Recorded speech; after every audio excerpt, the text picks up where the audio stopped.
Matamgi Manipuri Wari channel asibu tabiriba khwai pumnamakpu taramna okchari ngasi amuk lawbirasi Eigi Thamoigi Ningaichaobi 15 suba tangkak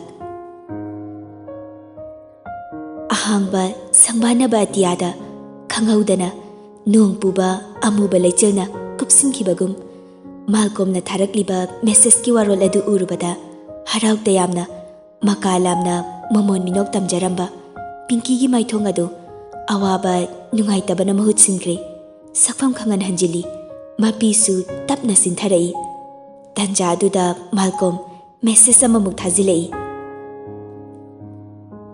jinglei gi khangnaba nupa leibro handakti Pinky su kainoma khankiba tare khanduna message adu halei madudi masadagi khango Message adu tharambaga Malcolm gi reply gi damak amuk ngaidana data off phat toksinduna mobile adu nakanda thamkraga monda mamaya do upsinduna kapna haukraba thaudo khara mitmangda urei class manungdani Pinky desk da mamai upsinduna kapli surbala su nakanda Pinky bu thembiri haima larik puraktabagi bu kapahongna bro mi loi changna ni se toba Pinky kapna hairi Sarna hek atayda phubado yam naramni ai ki aduga class yo 100 dudi hoiba adu se to oba break matam suloi dore atopa satra chang ani haiba tanja aduda Malcolm ga yuhen bagasu maya higat tuna changlei yuhen ba Pinky gi mataw adu ubada hanglei nganu amasina ka dore surbala Nganu haina karakpa duda I khangka kai sausu sauningde adubu kaisu tawdaba saduna khumlai mathangi class ki larik puraktre adugi kapiba wa adu tabada Malcolm na haire adugi bu to se Pinky tokte adum kapli Malcolm su makha taduna haire yare he angang macha dona kaptana gale hore na igi laik to nangi sajo Wahai aduda kaptuna leiramba Pinky adu mamai nongkhalaktuna haire nangdi kamai tawba Malcolm maya ihigatuna laknarei chei amani charaga nasumlamgi mapalda lepcharage Malcolm na Pinky bu wakalamada khanbagi haibanate kapchepi marup adubu kappa phanaba haiduna tawkibani sigumba thaudok macha singdagi Pinky na Malcolm bu thamoi singna nungsijaba horakpani thaudok sing adu ningsing mapisu taba lepte Pinky machinda se solei aigi nungsibabu nangna khangbidrise kaigino nangna topa lamlanbi amabu nungsijaba uraga ai khangba ngamdiye yamna waye adubo ai ngaikini nangna ibu nungsibirakpa mikupado ai ngaikini somdasu chingsang amadi chenglei message kana thanari chingsangna larika amta padraba nangbo paina larik to phajana pauko angang macha page ba adu kamcha nang kai dobagi commerce laramdrino doctor oigena lawdriba lawramadi aigi larik takpi ba yabani tharai ba message adu ubada chingsang no I chenglei amukasu thajilei pukphate hanu banang chingsang handak sunu I nokna message adu halei phaina idea phate ngayak larik amu paruro paroi paningde angang macha ningai togano paithok pesin togano larik parujo ningai su togde paithok pesin su togde ai pungsengali mapan tabada ngari ngayak parujo adudi aina larik pabada kamchana sangba taba hairei bawaduda chingsang momon no I nokna koloina taksilei jenglei su phat pairei chingsang jengleina hek pai khalakpaga yamna nungsina hairaklami larik paro angang machao jenglei khonjela dukantak hanuba aina kai haige adu kana ngangli dubu mama hoi tarodro taroi moidi makhara tumbani larik to paro dudi Ai angka hotki. Hanuba, nang nakra sangbiyoba ko. Jingsang, nok mi. As, angang giningai sidi. Jenglei su saurang nana. Tu edana duidia. Hoi, ai phone se sumpai gi ko dudi. Handak ti jenglei nok fet ka tawduna haraw na kumlei. Hoi ba kam chao.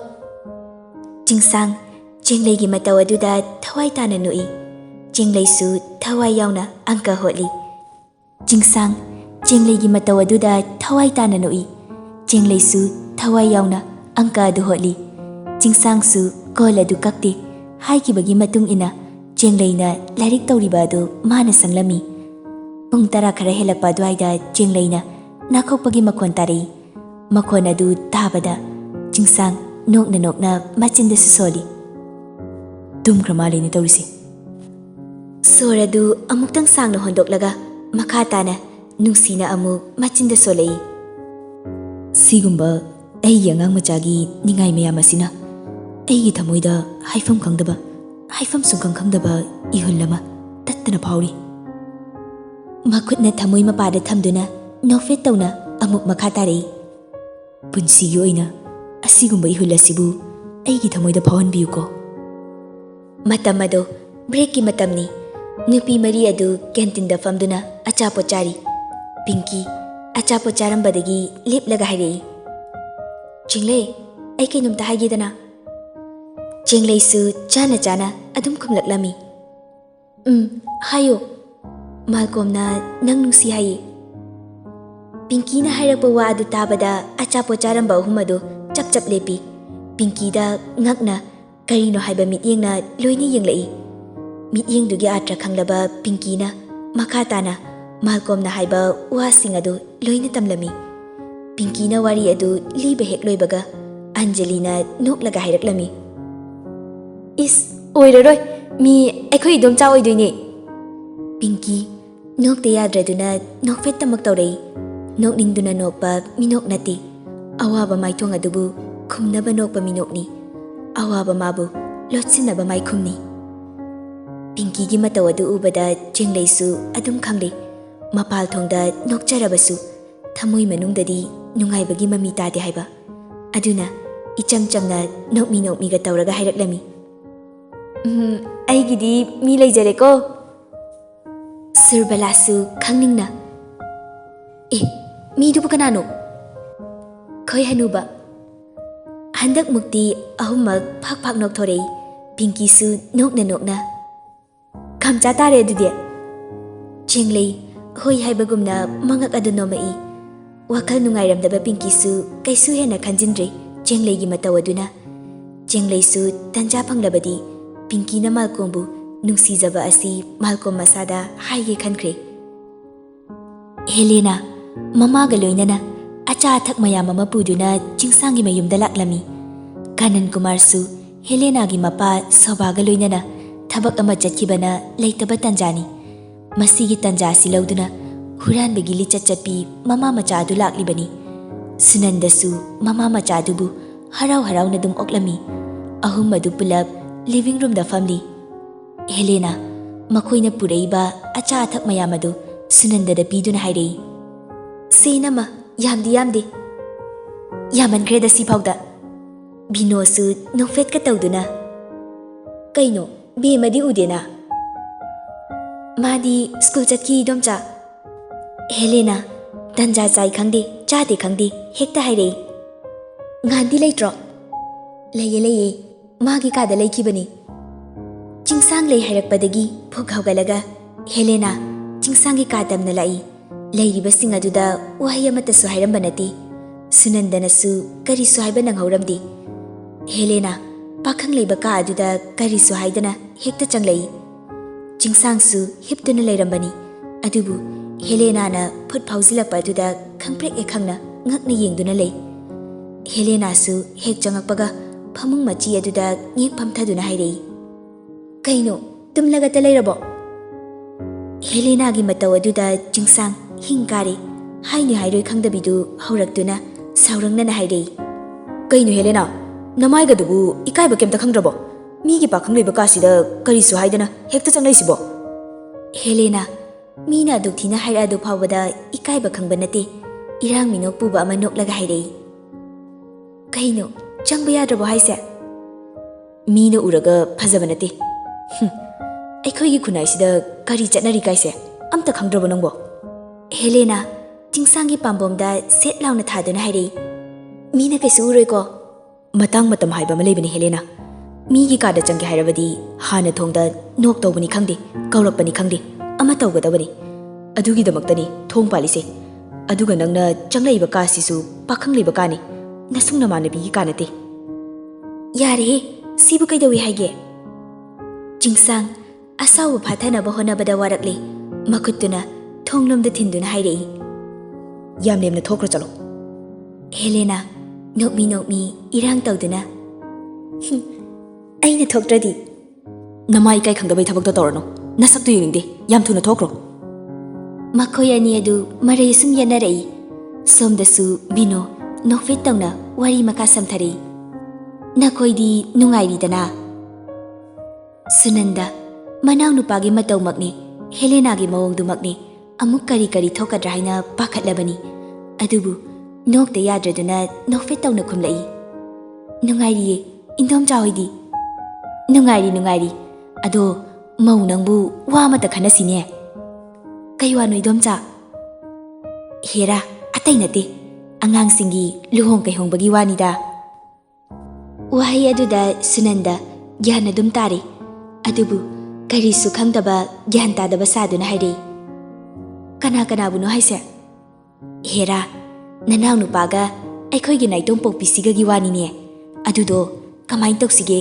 Khanasi haibani maunangbo Sunanda noksinaduna Haima adugi oiri domcha Binogi wari adu taningdrabasu mayumda lakpa atithi oibana Sunanda nokfet tawna tari Jingsangi kadani Helena su anam kanduna tho uyadi phamjinduna lei adudagi hendoktana jingsangi makhutta tap pairakduna nokmi ga tawraga hairaklami Kaigino adu yam sauri dubo handak ti chingsang asauba adu phathaba ngamdri mangonda paireiba Helena gi makhut adu kanthokduna sauna hairi aise pangyada yaba nupa manbra ha aduga nangi adugumba lujadaba na tawdo matungda tawrabadi arimbra thangchani nang Helena su tapna phamungdagi haugatlaga karisu thoksadana hairi kizari don thokna chatta horage chingsang Konglei thuna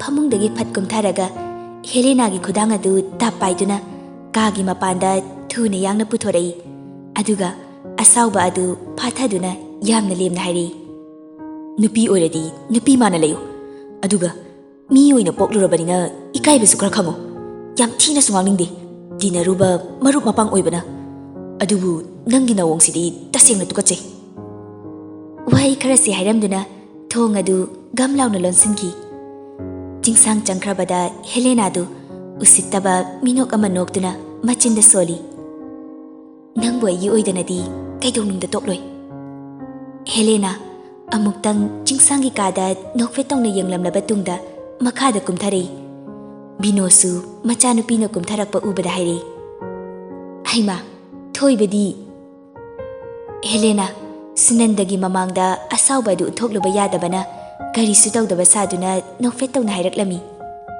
mai kada lehawi aduima aikhoi su halase Sunandana hallage hairane Binona amu nanaw nupise haningla mali kemte su sadri tawrise Helena Bino sinoklaga mana chadrasu aina charasidi Sunanda sunoi Helena icham chamna nokmi ga tawraga haire Kona charagi nama Hoi Mama macha ani dusu hankrabada Sunanda soradu amuktang sangna hondoklaga mapukningda khalei Hoiridaba wakhalga su sagali macha nupisigi saktamakni pelapotni School hour loiduna satra mayamadu magi basta kakhatnakri basta chattabasingsu hanakri adubu Anjali ga chengleigadi school gi gate aduda Oza suyen sanabu tholak pangairi chengleina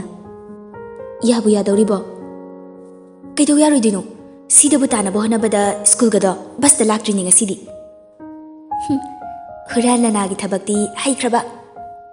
Wahai aduda Anjali su saurapna. Yam taning de nang de hai tabasingai ne. Jenglei su pairap.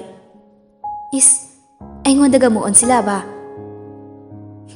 Asing ba haibini kaino. Ado aina haibado kauni. Horen sar tholak pa hek ubaga nang chatki gadabani. Natradi ai tanja phangdo mandi. Hoiba hanjin hanjin sum haye. Kauramadi na haibani. Kaudi. To adune ba. Oza singsu mathang thongnarakuna hanaba yaukri. Suhen sana su tholakli.